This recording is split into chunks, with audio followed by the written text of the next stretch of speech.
y todas. Espero que hayan tenido una noche de descanso, al menos después del parcial, y que tengan pilas para las clases, básicamente, que es un poco... Y tiene muchas particularidades, porque tiene mucho de... esta clase tiene mucho de procesal. Hay mucho de procesal en esta clase. Esta es la parte como de procesal constitucional, ¿no? De cómo ejercemos todo lo que venimos diciendo que es posible, eh, o que la Constitución nos reconoce como derechos. Entonces, en la clase de hoy vemos las tres acciones que han sido reconocidas en nuestro sistema para efectivizar los derechos reconocidos en la Constitución y los tratados internacionales de derechos humanos.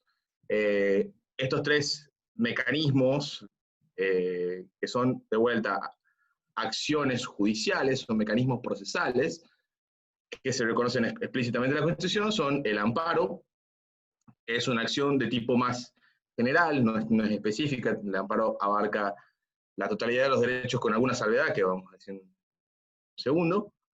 El amparo, la otra acción reconocida en la Constitución es el habeas corpus, que es una acción específica, tiene un alcance y una característica específica, se refiere exclusivamente a la libertad, ambulatoria en sí, ¿sí? Y a las condiciones también a todo lo que está relacionado con la libertad ambulatoria, que son las garantías de una prisión sana, de cárceles limpias, de la educación en las prisiones. Y una tercera acción que también es específica, que es el habeas data, que es una acción tendiente a resguardar la información personal.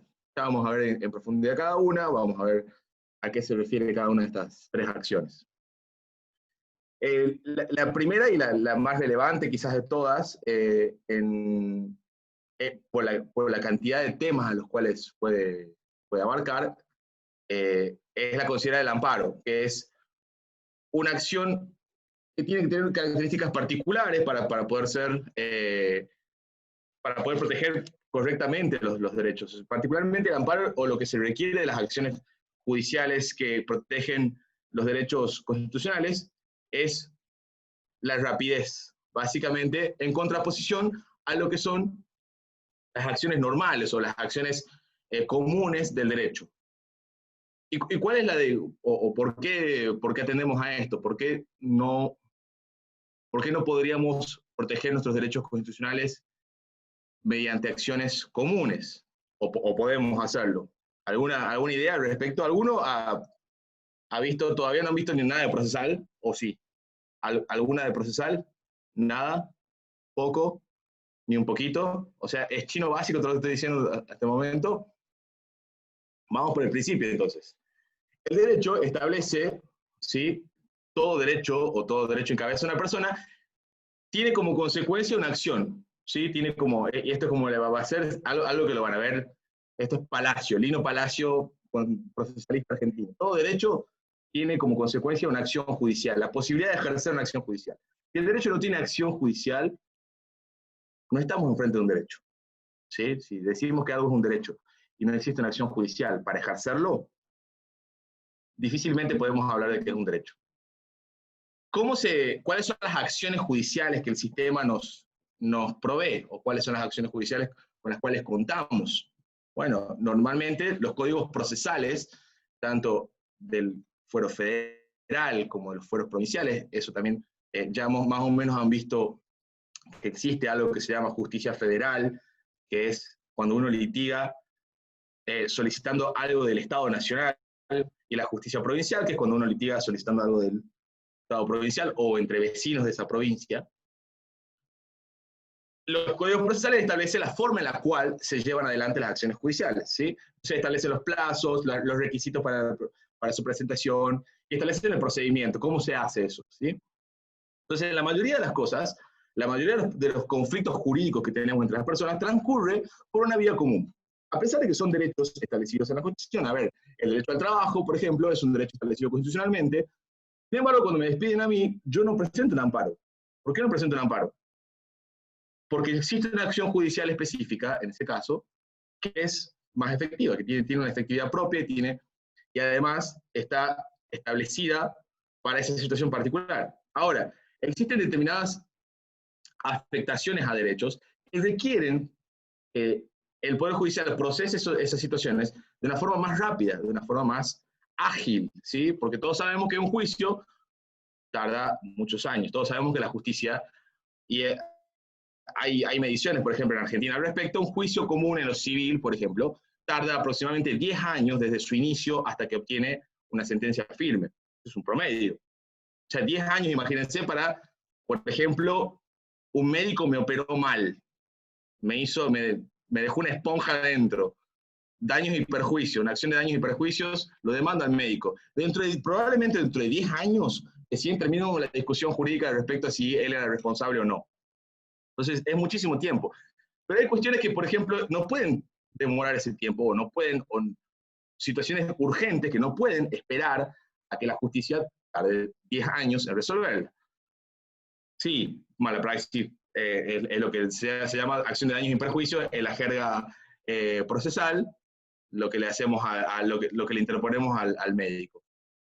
Pero hay cuestiones entonces que, por ejemplo, si yo tuviera un problema en mi salud y requiero que mi obra social me dé una prestación que es urgente para mi vida, por ejemplo, necesito un trasplante, mi obra social no me lo cubre, necesito internación, necesito todo el paquete de cosas que un trasplante requiere. Sin embargo, mi obra social no me lo está cubriendo y es una cosa que a mí me pone en riesgo mi vida. O sea, si yo no tengo un trasplante, probablemente me muera. Entonces, ¿podemos esperar 10 años a eso? Claramente no. Razón por la cual se requiere o se necesitan acciones, en algunos casos, cuando son derechos constitucionales, cuando las afectaciones a los derechos constitucionales son urgentes o son graves, se requieren procesos ágiles, procesos rápidos. Bueno, la acción de amparo nace justamente de esa forma. La primera acción con la que contábamos, o la primera acción judicial que nuestra Constitución reconocía, al igual que muchas otras constituciones, y que de hecho es una herencia del derecho romano, esto es algo que viene al menos desde la ley de las 12 tablas, allá en la República Romana, que es el habeas corpus. La mayoría de los sistemas occidentales reconocieron el habeas corpus. ¿En razón de qué? En razón de los procesos penales. O sea, los habeas corpus funcionaban o funcionan exclusivamente, o el habeas corpus clásico, al menos el que estaba reconocido en nuestra Constitución, funcionaba exclusivamente contra detenciones arbitrarias. Esta noción de que de lo que tenemos que protegernos es del Estado que avasalla la libertad de las personas. Y la forma más evidente de avasallar, o la forma más grave en la cual el Estado avasalla la libertad de las personas, es cuando les quita la libertad física, cuando les impide la circulación, cuando las encierra sin justa causa o cuando las encierra de forma arbitraria. Entonces, contra ese problema, el derecho desarrolla el habeas corpus, que es esta acción para proteger la libertad de las personas. Bueno, esta era la acción clásica de nuestro derecho, la que estaban reconocida en nuestra Constitución. Sin embargo, de vuelta, el habeas corpus es exclusivamente para la libertad física de las personas, ¿sí? La libertad ambulatoria. Pero ¿qué pasa con el resto de los derechos? Claramente no teníamos una acción determinada, entonces en nuestros tribunales, al menos, cuando uno tiene que demandar por una acción urgente, tiene que ir por la vía correspondiente, que era la vía ordinaria, de vuelta a un juicio que podía durar 10 años. Una práctica de muchos abogados y jueces cambió esto, o sea, modificó esta situación, creando esta herramienta rápida, que se parezca mucho al habeas corpus, que era rápido, que era ágil, que era inmediato, cuya resolución era inmediata. Bueno, se requería algo así para el resto de los derechos, razón por la cual se empieza a intentar presentar habeas corpus, pero protegiendo otros derechos, habeas corpus que protejan otros derechos. ¿Y cómo se hacía esto? La práctica, como lo hacían los abogados al menos, conectando libertades, ¿sí? Conectando la libertad. La libertad, por ejemplo, de trabajo, responde a mi libertad física, o sea, hace a mi libertad, es casi parte de mi libertad, es la misma libertad que ejerzo en otro ámbito, la libertad de industria es la misma libertad que ejerzo en otro ámbito, la libertad de pensamiento es la misma libertad que ejerzo en otro ámbito. Entonces, ¿por qué no podría ejercer la misma acción para ese derecho? Entonces se empezaron a presentar habeas corpus que defendían otros derechos, o sea, en pos de otros derechos. derecho al trabajo, derecho a la intimidad, derecho a la libertad de pensamiento.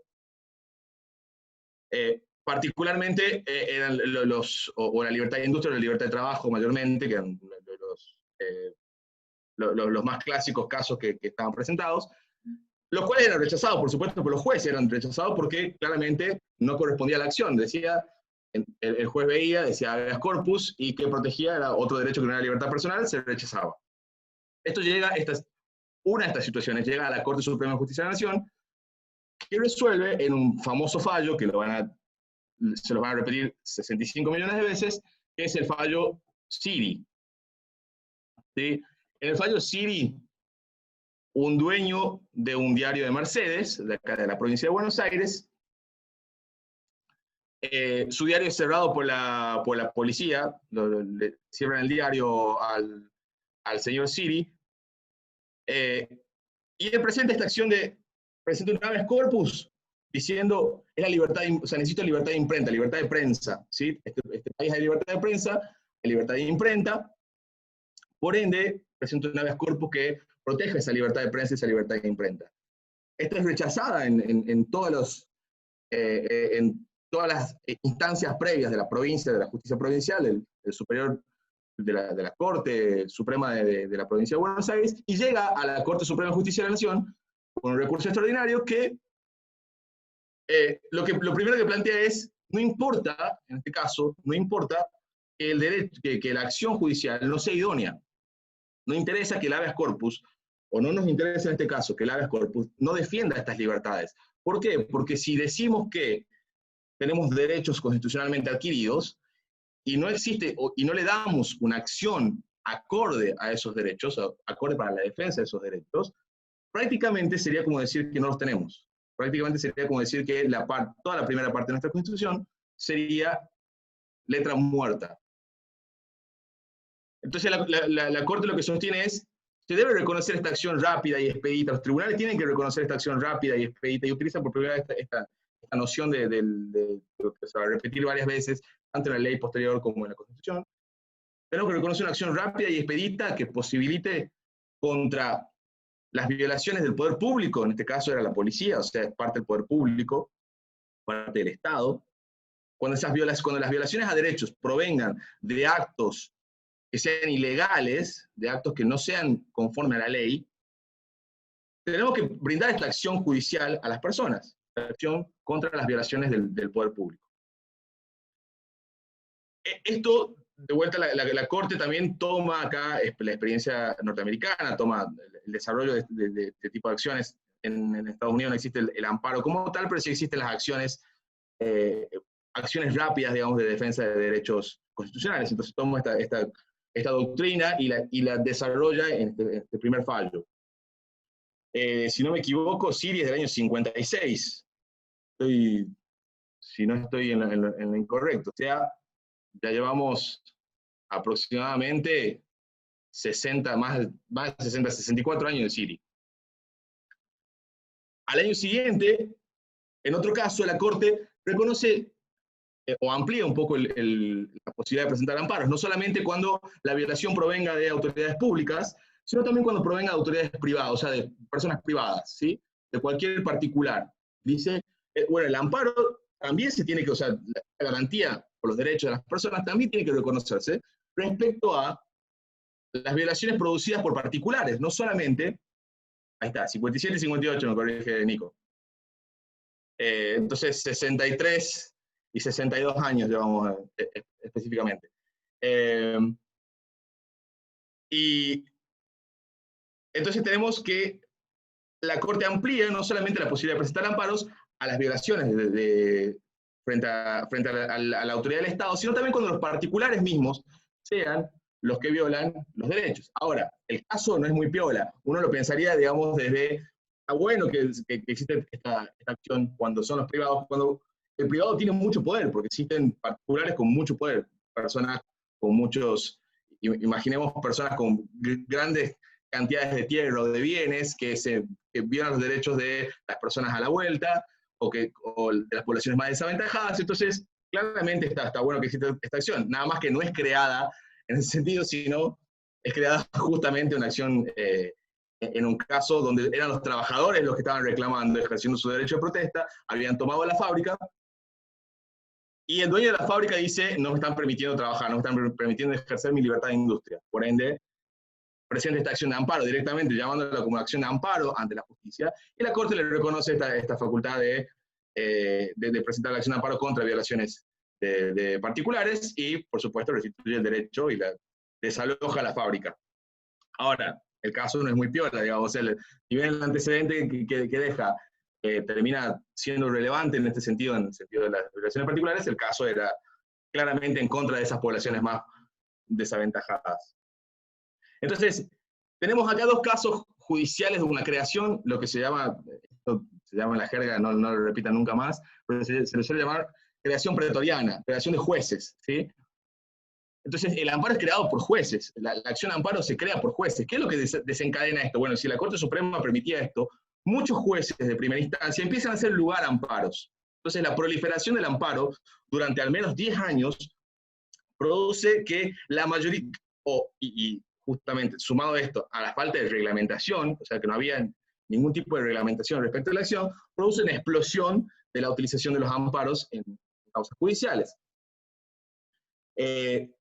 Esto causa claramente un problema en términos de el atiborramiento que tienen los tribunales para procesar los amparos y hacerlos, cosas que se va a sostener en el tiempo, o sea, problemas que se van a sostener en el tiempo con el amparo. Sin embargo, la solución fue peor el remedio fue peor que la enfermedad.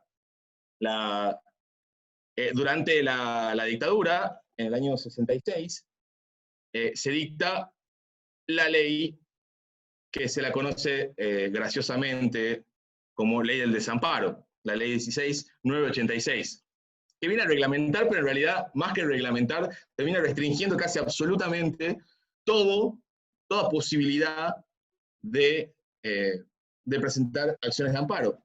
La primera restricción que hace esta acción es que, de vuelta, no vuelve atrás con el criterio de COT, o sea, vuelve atrás con el criterio de la Corte de que las acciones de amparo pueden ser presentadas contra actos u omisiones de particulares, y solamente reconoce la acción de amparo contra actos u omisiones de la autoridad pública.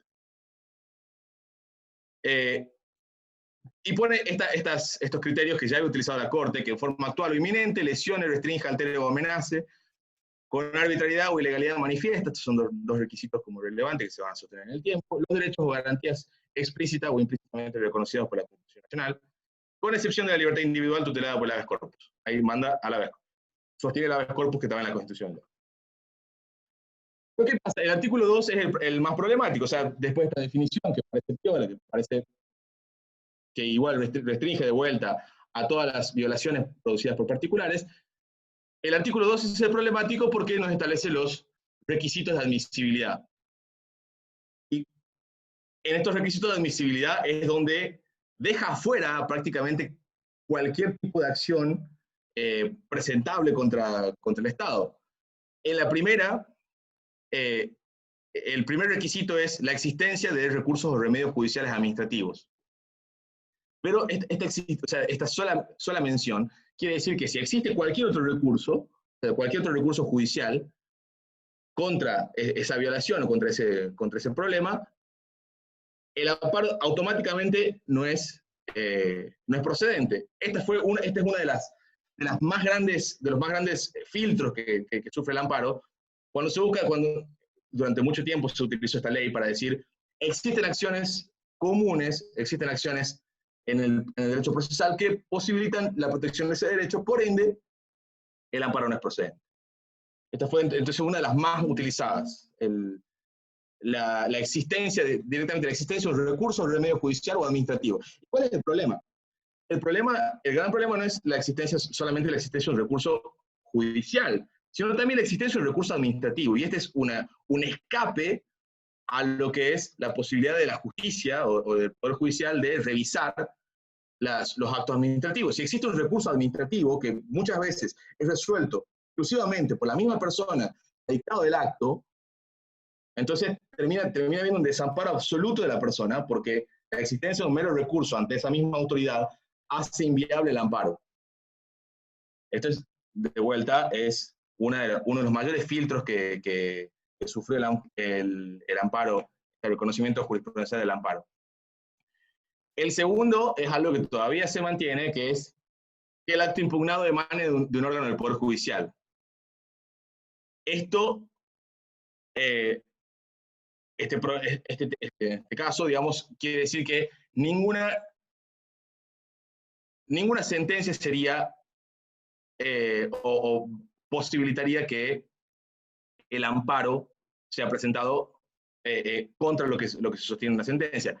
En ese caso, parece ser correcto, digamos, parece ser correcto decir que ninguna sentencia sea o brinde la acción de amparo. Ahora, ¿qué pasa? El Poder Judicial no solamente emite actos de tipo jurisdiccional, o sea, no solamente emite sentencias. Y esto se ha dado en un caso hace muy poco, por ejemplo, la judicialización de un caso hace muy poco, porque el Poder Judicial también tiene facultades administrativas, grandes facultades administrativas. Por ejemplo, la reglamentación de leyes que lo afectan. El propio Poder Judicial reconoce que tiene la facultad de reglamentar leyes, o tiene la facultad, por ejemplo, de crear tribunales cuando la ley se lo manda, o de no crearlos, o de omitir totalmente su creación. Por lo cual, sus facultades administrativas son altas, son muy grandes. En un caso reciente, una persona había demandado al Poder Judicial de la Nación, la Corte Suprema de Justicia de la Nación específicamente, para que reglamente la ley de ingreso democrático. La Corte, en el año 2013 se dicta la ley de ingreso democrático que obliga a la Corte a establecer un sistema de concursos para que las personas entren al Poder Judicial por un proceso de selección, o sea, rindiendo un concurso, y que este proceso de selección mira la idoneidad de las personas más que, como hasta el día de hoy, si conoce o no a alguien dentro del Poder Judicial. Sin embargo, la Corte nunca reglamentó esta ley, dispuso, o sea, dijo que iba a reglamentar, dijo que iba a abrir los concursos, hizo una resolución acordada diciendo que iba a abrir concursos y nunca la hizo. Y el problema es que cuando fue a demandar, cuando esta persona fue a demandar, lo que le contesta tanto la primera instancia como la Cámara es que los actos del Poder Judicial no son revisables por la vía del amparo. Un gran problema. Entonces, este segundo requisito de admisibilidad de la ley, del artículo 2 de la ley 16.986 también tiene algunos problemas. El tercero también, de vuelta, es otra de las cosas bastante problemáticas de esta ley, que dice que como requisito la intervención judicial no puede comprometer directa o indirectamente la regularidad, continuidad y eficacia de la prestación de un servicio público o el desenvolvimiento de actividades esenciales del Estado.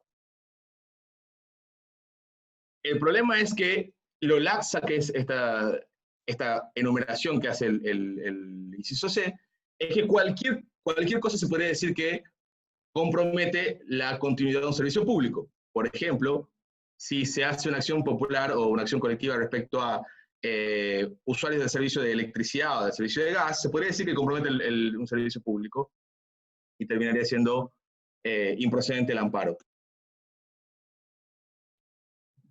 El cuarto requisito es, y este también de vuelta en su momento causó muchos problemas, es que la determinación de la eventual invalidez del acto requiera una mayor amplitud de debate a prueba, ¿sí? O la declaración de inconstitucionalidad de leyes, decretos u ordenanzas. Y ese es lo más problemático. El tema del debate a prueba se entiende porque si es una acción judicial rápida, expedita, no puede ser, o no podemos exigir que se abra mucho a prueba o se requiere una prueba que sea profunda, porque quiere decir que la violación al derecho no resulta evidente, no resulta patente, ¿no? La ilegalidad no resulta manifiesta. Si necesitamos un proceso de prueba grande, la ilegalidad no resulta manifiesta, o la arbitrariedad tampoco no resulta manifiesta. Nico. Bueno, una salvedad ahí, una aclaración. Esto es así, o sea, la ilegalidad, la arbitrariedad tiene que ser manifiesta. En principio, no, cuando hay que hacer mucha prueba y demás, en principio es un indicador de que la acción de amparo puede no ser procedente, pero también tengan en cuenta que lo que tiene que ser manifiesto es la ilegalidad o la arbitrariedad. Y yo siempre pongo el mismo ejemplo. En el caso de la contaminación de napas en el Gran Buenos Aires, también se hizo un proceso de amparo. La prueba respecto de si las aguas de las napas de la provincia de Buenos Aires está contaminada o no, no es una prueba sencilla en el sentido clásico, porque hay que hacer una pericia química, hay que tomar una muestra de agua, hay que contratar un laboratorio, tiene que actuar seguramente una universidad pública. Ahora, la arbitrariedad o la ilegalidad es manifiesta, o sea, si se prueba de que el agua está contaminado, eso viola un derecho fundamental en forma manifiesta y el amparo es procedente. O sea, el hecho de que haya que hacer una prueba compleja, ¿está bien? Como por ejemplo una prueba química, no implica que el amparo no sea la vía. El amparo es la vía siempre que se reclamen derechos fundamentales que no tienen otra acción mejor para ser protegidos, ¿está bien?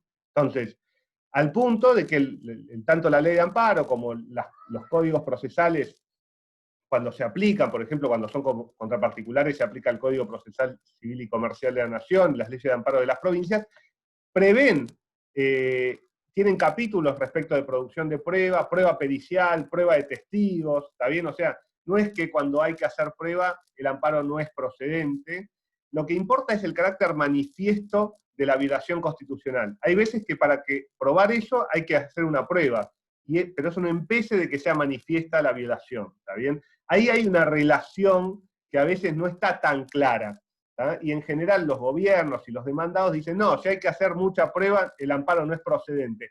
En parte tienen razón, pero en gran medida no, ¿está bien? Depende respecto de qué estemos hablando, qué tipo de proceso y cuánta prueba, porque, a ver, una cosa es que se requiere una prueba compleja en el sentido de que se requieran miles de pruebas, y otra cosa es que se requiera una prueba compleja, en el sentido de que no es una declaración y es un estudio químico, ¿está bien? El tema es si en el amparo se puede discutir plenamente o no esa situación y hasta qué alcance tenga. Tiro esto, Marce, simplemente, perdón por la intromisión. Perfecto, porque es justamente el argumento del cual se ha valido la mayoría de las administraciones públicas, ha sido que la existencia misma de la necesidad de una prueba hacía improcedente, y de hecho hay mucha jurisprudencia en este sentido, diciendo, no, si están pidiendo prueba, quiere decir que el amparo no es procedente, y aparentemente serían solamente cuestión de amparo las cuestiones de lo que se llama cuestiones de puro derecho, donde discutimos exclusivamente puro derecho, o sea, la aplicación o no de una norma.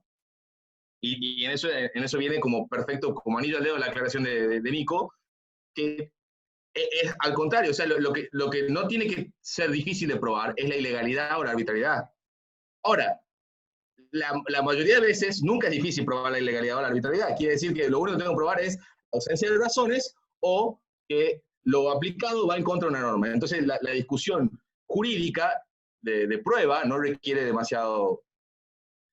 y así resulta lógico, digamos, el amparo. Ahora, si tengo que discutir fuerte si hay o no ilegalidad respecto de algo, si realmente tengo que producir mucha prueba respecto a la ilegalidad de la medida, si es o no ilegal una medida, claramente esa discusión no va a ir no va a correr por el carril del amparo.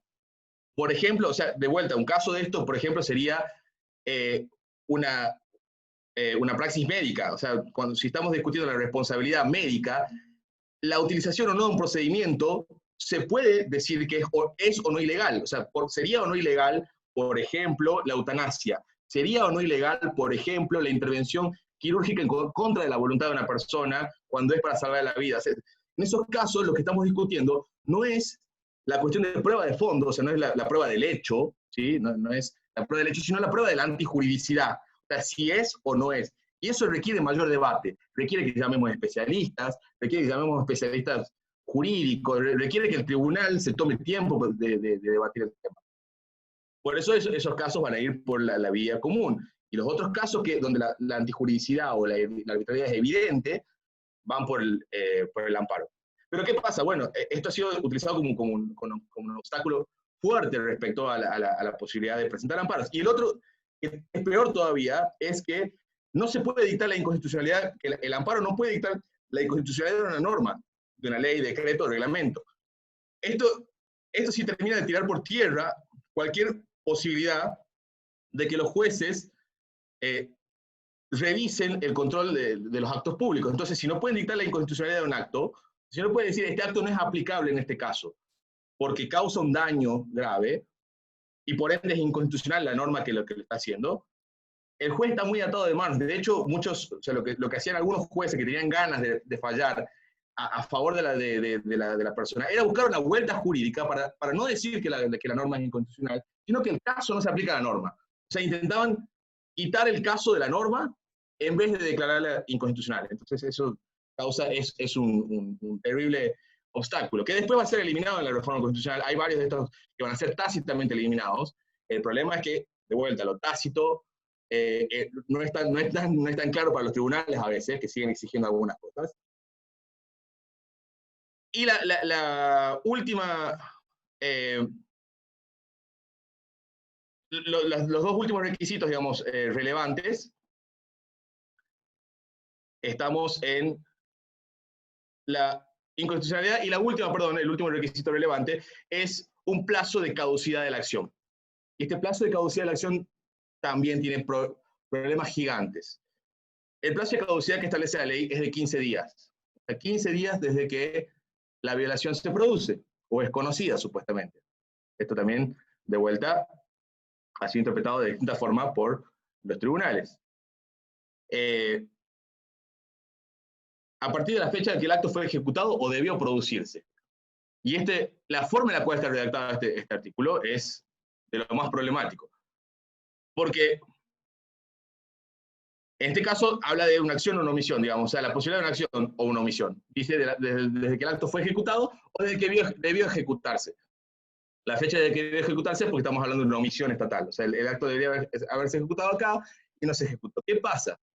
Muchas veces las omisiones son continuas. ¿Sí? O sea, si yo no hago algo un día, al día siguiente debo lo mismo. O sea, vuelvo a tener la misma obligación que podría hacerla y nuevamente no la hago. Y al día siguiente lo mismo. Este plazo de caducidad tan corto lo que produce, o lo que termina produciendo es, en la mayoría de los casos, que las acciones terminen venciéndose porque es muy difícil, primero, que una persona sufra una afectación por parte del Estado y que en menos de 15 días decida qué hacer con su vida y llamar a un abogado y que el abogado tenga el tiempo necesario para presentar una acción judicial en ese plazo tan corto. Entonces, estos artículos, hay varios, han ido sufriendo declaraciones inconstitucionales, particularmente el artículo del plazo y el artículo de la imposibilidad de dictar la inconstitucionalidad de normas. Han ido sufriendo fallos judiciales en contra, hasta la reforma del 94, y la reforma del 94 viene a poner bastante claridad sobre el tema y viene a zanjar la discusión sobre el asunto. Y la reforma directamente establece, vuelve a tomar el precedente de Cot, y en el 43 dice que toda persona puede interponer acción expedita y rápida de amparo, y acá aclara con el primer tema el tema de la existencia de otro recurso. Siempre que no exista otro medio judicial más idóneo. Y esto modifica el criterio de la existencia de cualquier otro medio judicial o administrativo. Primero, elimina el administrativo, tiene que ser un medio judicial. Pero ese medio judicial no puede ser de cualquier forma, tiene que ser más idóneo. ¿Sí? Entonces el artículo 43 establece como primer requisito que para que la acción de amparo sea procedente, no tiene que existir ningún otro medio judicial que sea más idóneo. ¿Qué significa más idóneo? ¿Cómo lo ha entendido al menos la justicia? ¿Cómo lo ha entendido la Corte Suprema a este más idóneo? Que protege en mejor forma.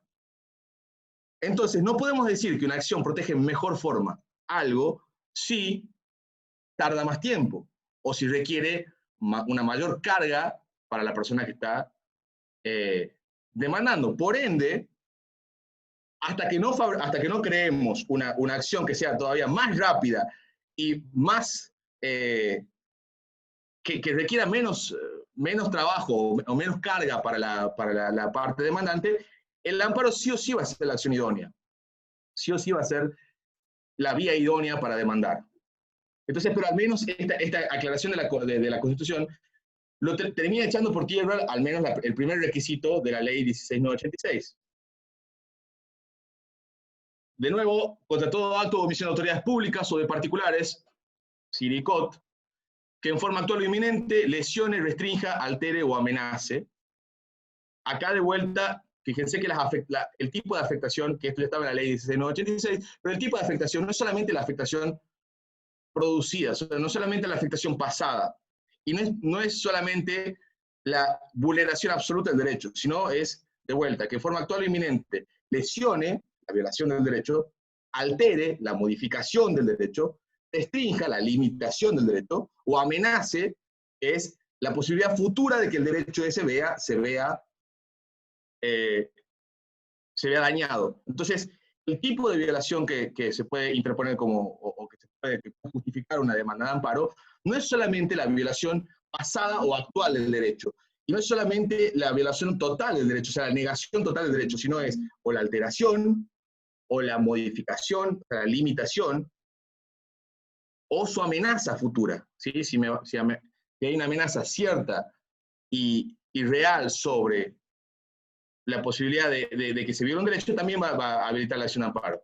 Me detengo un poco, o sea, me vengo deteniendo bastante en esto, porque son cosas que se suele pasar por alto. Son cosas que las mencionamos a la rápida y son razón por la cual nos terminan clavando en amparos. O sea, estas son las razones por las cuales un amparo es o no es rechazado, si cumple con estas características. De vuelta, el tercer requisito, puede ir compartiendo pantalla si quieren, si lo van viendo el 43. A ver, ¿se puede compartir? No puedo ver. Bueno, no importa. El tercer requisito es la arbitrariedad o ilegalidad manifiesta. ¿Qué se refiere a esto? Ya hemos visto. La arbitrariedad es la ausencia de razones. ¿Sí? Cuando el acto es arbitrario es cuando no está fundado en razones. O las razones en las cuales, o sea, que esté fundado en razones no significa que tenga un argumento, ¿sí? No significa que el decreto tenga un considerando, sino que sea razonable. Y ya hemos visto lo que es el test de razonabilidad, o sea, ya hemos pasado por el test de razonabilidad. No solamente, de hecho, si un acto es infundado absolutamente, o sea, si un acto no tiene ninguna razón por la cual, no tiene ningún tipo de razón por la cual se está haciendo, se considera que es arbitrario, porque no está expresando las razones públicas por las cuales se hace o se toma una medida. Ahora, cuando expresa esas razones también se tienen que tomar en cuenta, se tienen que analizar bajo el test de razonabilidad. Entonces, que sea arbitrario implica esto, que o que no tiene razones, no está fundado en ninguna razón, o que las razones en las cuales se fundan no pasan el test de razonabilidad. O que esté ilegalmente manifiesto. Esto es más fácil todavía, que sea ilegalmente manifiesto, que significa que el acto o norma que se produce, que se está discutiendo, acto, omisión, ¿sí? Acto o omisión, y este acto puede ser de cualquier tipo, solamente es una norma, puede ser un acto que no sea normado, que no provenga de una norma en sí, o sea, no provenga de una resolución o un acto administrativo, que el acto en sí o la omisión vaya claramente en contra de lo que dice una norma de jerarquía superior, ¿sí? Entonces, la jerarquía acá, la jerarquía de legalidad funciona. ¿Y sobre qué tiene que haber afectación? Sobre derechos y garantías reconocidos por la Constitución, un tratado o una ley. En este caso, fíjense que no solamente está hablando de tratados con jerarquía constitucional, o sea, estamos hablando de tratados que no tienen jerarquía constitucional también, que se equiparan, que en nuestro sistema tienen por el 75 y 22, tienen jerarquía superior a las leyes. Entonces, no solamente por lo que dice la Constitución, el bloque de constitucionalidad que son la Constitución de los tratados internacionales, sino también por cualquier otro tratado firmado por la Argentina, que tiene jerarquía superior a las leyes, o una ley. Si una ley también brinda derechos que están implícitos en la Constitución o que no están expresamente en los tratados y en los tratados internacionales, en la Constitución o los tratados internacionales, si la ley lo brinda, también se puede presentar un amparo. Un ejemplo de esto es particularmente en los últimos tiempos la identidad de género. La identidad de género no está incluida dentro de tratados internacionales, o sea, no está expresamente incluida dentro de tratados internacionales. Sin embargo, hay una ley que lo reconoce, una ley que reconoce el derecho a la identidad de género, el derecho por ende sería amparable, es un derecho amparado en la ley que no figura expresamente en la Constitución y en los tratados internacionales, y sin embargo sería posible ampararse en el derecho reconocido por la ley.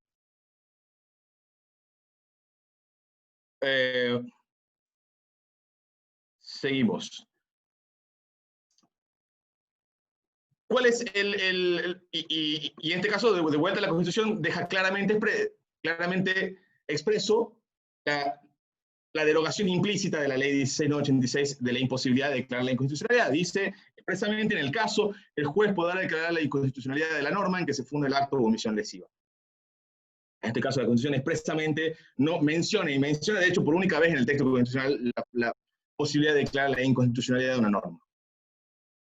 Bien, hasta acá hemos visto el amparo tradicional, el amparo individual, ¿sí?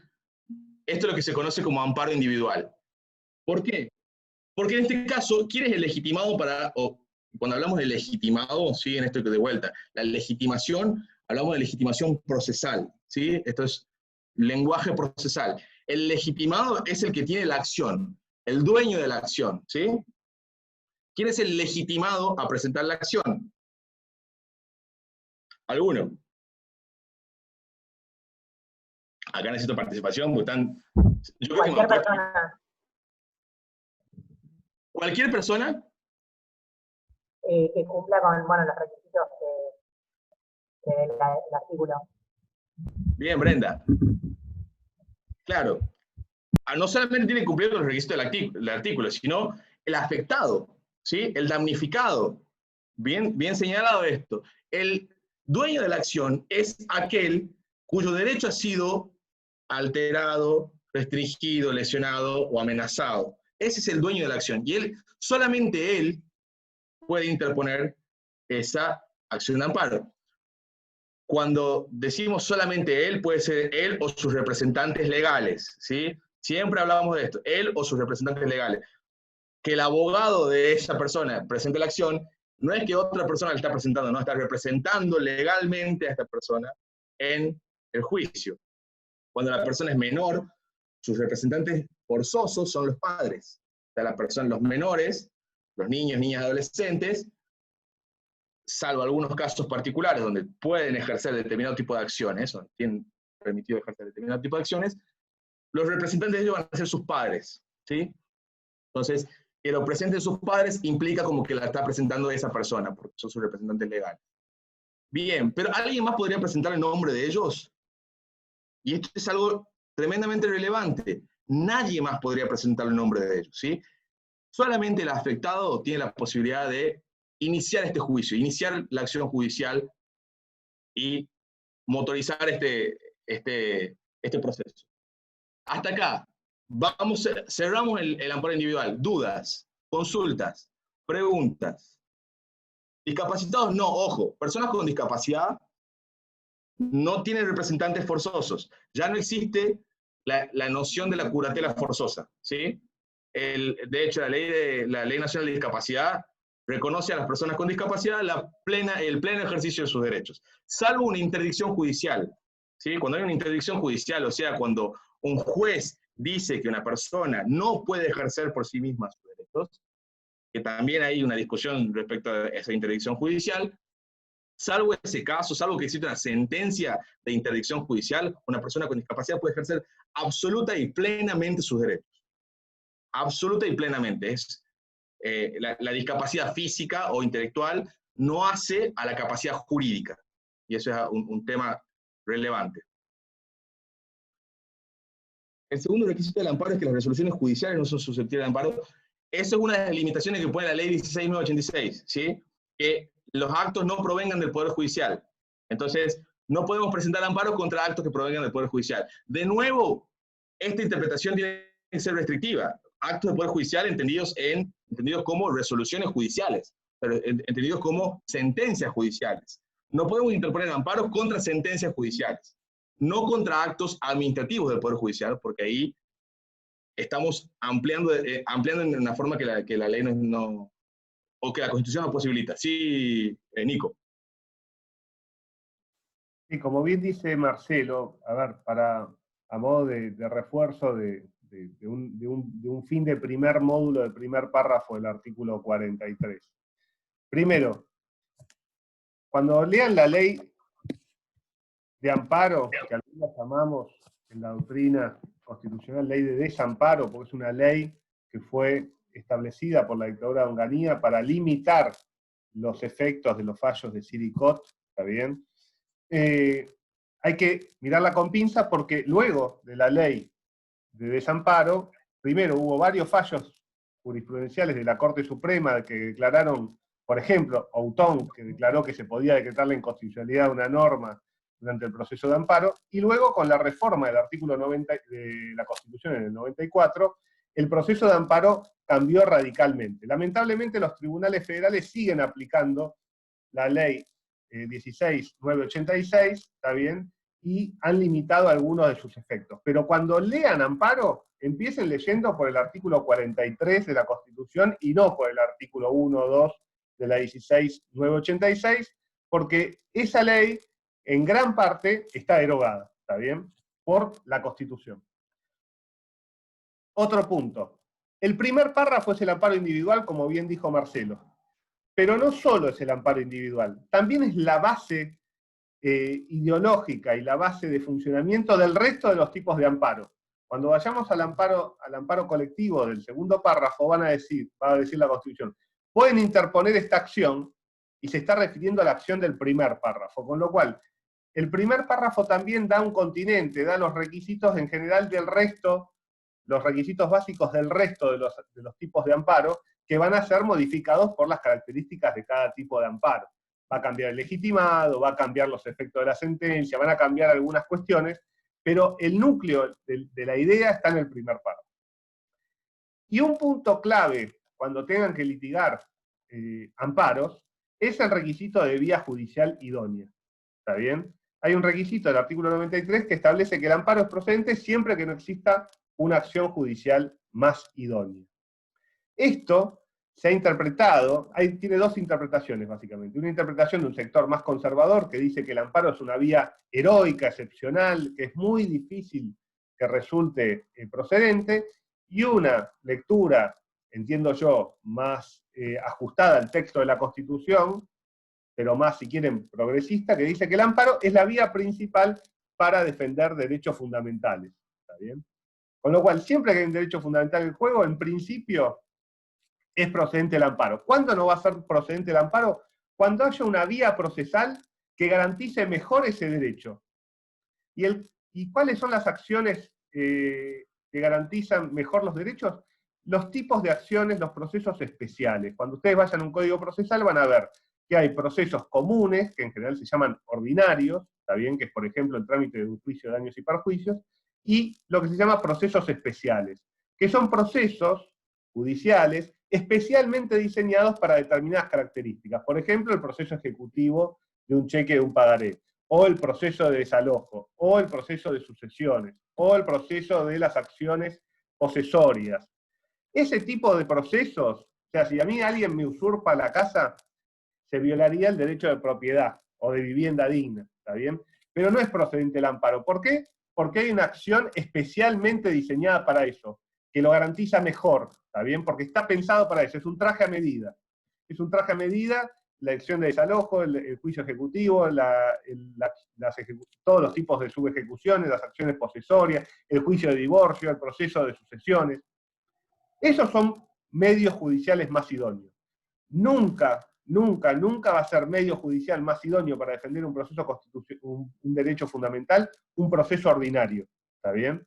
Y eso es clave que ustedes lo tengan en cuenta cuando en el día de mañana vayan a litigar, o quizás tengan que resolver el examen donde seguramente va a haber un proceso de amparo en el medio, ¿está bien? Esos son algunos datos claves como para ir redondeando, me parece, y reforzando, apuntalando también en la misma línea de lo que dijo Marce. Perdón, Marce, por la interrupción.